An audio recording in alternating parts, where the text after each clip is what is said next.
Hello friends, എല്ലാവർക്കും പുതിയൊരു വീഡിയോയിലേക്കായി സ്വാഗതം. അങ്ങനെ നോക്കുകയാണെങ്കിൽ നന്ദനെ പറ്റിയുള്ള കേസിന്റെ അന്വേഷണത്തിൽ ദേവികയ്ക്കും സിദ്ധാർത്ഥനും വലിയ ഉഷാറൊന്നുമില്ല. അവർക്ക് നന്ദനെ കാണാതായതിന്റെ പേരിൽ ഒരു വിഷമവുമില്ല. എൻ്റെ മകനെ ഞാൻ തന്നെ കണ്ടുപിടിക്കണം എന്ന് പറഞ്ഞിട്ട് പ്രഭാവതി എന്നുണ്ടെങ്കിൽ ഭാർഗവയെ കാണാൻ വേണ്ടി പോകുന്നുണ്ട്. പക്ഷെ അവിടെ പോയ സമയത്ത് അവിടെയാണെന്നുണ്ടെങ്കിൽ മുരളിയെ കാണുന്നില്ല. അതായത് മുരളിയും ദേവികയും ചേർന്നിട്ടാണ് എസ്തപ്പാന്റെ അടുത്തേക്ക് പോയിരിക്കുന്നത്. ഏതായാലും ദേവിക എന്നുണ്ടെങ്കിൽ മുരളിയോട് പറയുന്നുണ്ട്, ഒരിക്കലും അമ്മ നമ്മൾ ഇവരെ കാണാൻ വന്ന കാര്യം അറിയാൻ പറ്റില്ല. ഇതൊന്നും തന്നെ അമ്മയെ ഇപ്പൊ അറിയിക്കേണ്ട. നന്ദുവിനെ എത്രയും പെട്ടെന്ന് കണ്ടുപിടിക്കണം.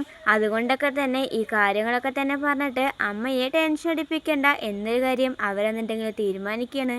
പ്രഭാവതി എന്നുണ്ടെങ്കിൽ മുരളിയോട് സഹായമായിട്ട് തന്നെ കുറച്ച് കാര്യങ്ങളൊക്കെ പറയുന്നുണ്ട്.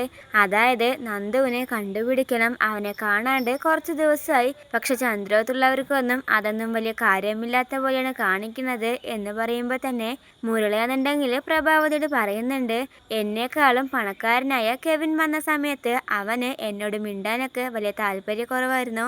ഒരു ഓട്ടോക്കാരനായ എൻ്റെ അടുത്ത് സംസാരിക്കാനും അവൻ്റെ കാര്യങ്ങൾ ഷെയർ ചെയ്യാനും അവന് വലിയ മടിയായിരുന്നു എന്നെല്ലാം പറയുമ്പോൾ തന്നെ പ്രഭാവതി പറയാണ്, അതൊക്കെ മുരളിയുടെ തോന്നലായിരുന്നു. നിങ്ങളൊക്കെ ചെറുപ്പം മുതലുള്ള ഫ്രണ്ട്സ് അല്ലേ. അവനൊരിക്കലും പണത്തിൻ്റെ ഇത് നോക്കിയിട്ട് ഫ്രണ്ട്ഷിപ്പിനെ കൊണ്ടുപോയിട്ടില്ല. ആ സമയത്തുള്ള അവൻ്റെ മാനസികാവസ്ഥയിൽ അവന് പറ്റിപ്പോയ കുറച്ച് കാര്യങ്ങൾ മാത്രമാണ്. അവൻ ചെയ്തതൊക്കെ തെറ്റന്നെയാണ്, ഞാൻ സമ്മതിക്കണു. ഇപ്പോൾ മുരളിയുടെ സഹായം വേണം. എനിക്ക് എങ്ങനെയെങ്കിലും നന്ദനെ കണ്ടുപിടിക്കണം. ഇനിയും ആരുടെ അടുത്താണ് സഹായം ചോദിക്കേണ്ടതെന്ന് എനിക്കറിയില്ല എന്ന് പറഞ്ഞുകൊണ്ട് പ്രഭാവതി ഉണ്ടെങ്കിൽ മുരളിയുടെ അടുത്ത് പോയിട്ട് കരയാണ്.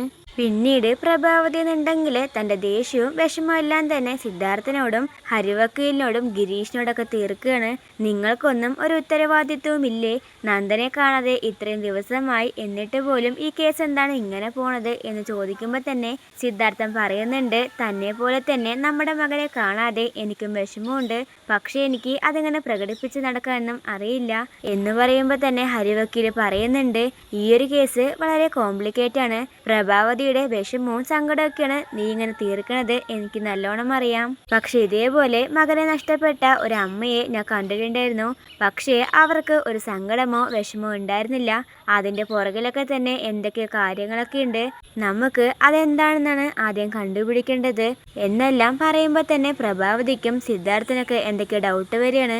അതായത് ഈ കേസിന്റെ പിന്നിൽ എന്തൊക്കെയോ ചതി നടക്കുന്നുണ്ടെന്ന് അവർക്കെല്ലാവർക്കും മനസ്സിലാവുന്നുണ്ട്. ഇതേ സമയം ദേവിക എന്നുണ്ടെങ്കിൽ ഐസക്കിനെ വിളിക്കുന്നുണ്ട്. എന്നിട്ട് പറയാണ്, കേസ് അന്വേഷണം എന്ന് പറഞ്ഞുകൊണ്ട് വീട്ടിൽ വന്നിട്ട് കുറച്ച് പരിശോധന നടത്തി എന്നല്ലാതെ നിങ്ങൾ വേറെ എന്ത് ഡെവലപ്മെന്റാണ് നടത്തിയത്? MLAയുടെ ഭർത്താവിനെയാണ് കാണാതെ പോയിരിക്കുന്നത്. അതിൻ്റെതായ ഒരു തരത്തിലുമുള്ള അന്വേഷണം നിങ്ങളുടെ ഭാഗത്തുനിന്ന് കാണുന്നില്ലല്ലോ. ഇതിൻ്റെയൊക്കെ പുറകില് എന്താണ് സംഭവം എന്നെല്ലാം എങ്ങനെ MLA എന്നുണ്ടെങ്കിൽ ദേഷ്യപ്പെടുകയാണ്. ഐസക്കിനെ നല്ലോണം അറിയാം നന്ദനെ ഒരിക്കലും കണ്ടുപിടിക്കാൻ പോകണില്ല എന്ന്. എന്നാലും ഈ കാര്യങ്ങളൊക്കെ തന്നെ ഐസക്കാന്നുണ്ടെങ്കിൽ ഇസബെല്ലയെ വിളിച്ച് അറിയിക്കുന്നുണ്ട്. അതായത് ദേവിക ഇതേപോലെ വിളിച്ച് സംസാരിച്ചു, കേസിന്റെ അപ്ഡേറ്റ് എന്തൊക്കെയാണെന്ന് ചോദിച്ചു എന്നെല്ലാം പറയുമ്പോൾ തന്നെ ഇസബെല്ല എന്നുണ്ടെങ്കിൽ ആ ഒരു കാര്യം പറയുന്നുണ്ട്. അതായത് അന്ന് ഫയല് കാണാതെ പോയിട്ടും പാപ്പനെ തന്നെയാണ് കേസ് ഏൽപ്പിച്ചത്.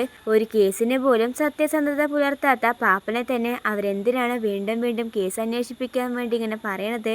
ഇതിന്റെ പിന്നില് എന്തോ ഉണ്ട്. ദേവിക എന്തൊക്കെ കാര്യങ്ങൾ കണക്ക് കൂട്ടിക്കൊണ്ടിരിക്കുകയാണ്.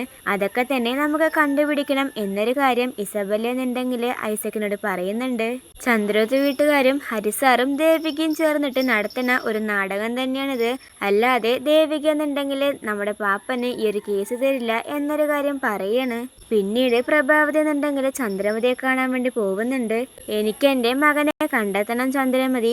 അവനെ കാണാതെ പോയിട്ടും കുറച്ച് ദിവസമായി. ചന്ദ്രോത്ത് വീട്ടിലുള്ളവർക്ക് അതിനെപ്പറ്റി യാതൊരുവിധ പേടിയുമില്ല എന്നെല്ലാം പറയുമ്പോൾ തന്നെ പ്രഭാവതിയെ ആശ്വസിപ്പിച്ചുകൊണ്ടാണ് സംസാരിക്കുന്നത്. അതായത് കുറച്ച് കാര്യങ്ങളൊക്കെ തന്നെ നിങ്ങളും മറച്ചു വെച്ചിട്ടുണ്ടായിരുന്നില്ലേ, അതുകൊണ്ടൊക്കെ തന്നെയായിരിക്കും ഈ കേസ് ഇങ്ങനെ പോകണത്. എന്തായാലും നീ ഒന്നുകൊണ്ടും പേടിക്കേണ്ട, നന്ദനെ എത്രയും പെട്ടെന്ന് കണ്ടെത്താം എന്ന് പറഞ്ഞുകൊണ്ട് സമാധാനിപ്പിക്കുകയാണ്. നിൽക്കുകയാണ്. പിന്നീട് ഇസബെല്ലയുടെ സംസാരത്തിൽ നിന്ന് ഐസക്കിനും കെവിനും ആ ഒരു കാര്യത്തിൽ ഡൗട്ട് കൂടുകയാണ്. അതായത് ഇതിനെല്ലാത്തിനും തന്നെ നന്ദനം കൂട്ടു നിൽക്കുന്നുണ്ടോ, അവൻ വേണം വെച്ചിട്ട് മറിഞ്ഞു നിൽക്കുകയാണോ എന്നൊരു ഡൗട്ട് അവരുടെ ഉള്ളിലും വരുന്നുണ്ട്.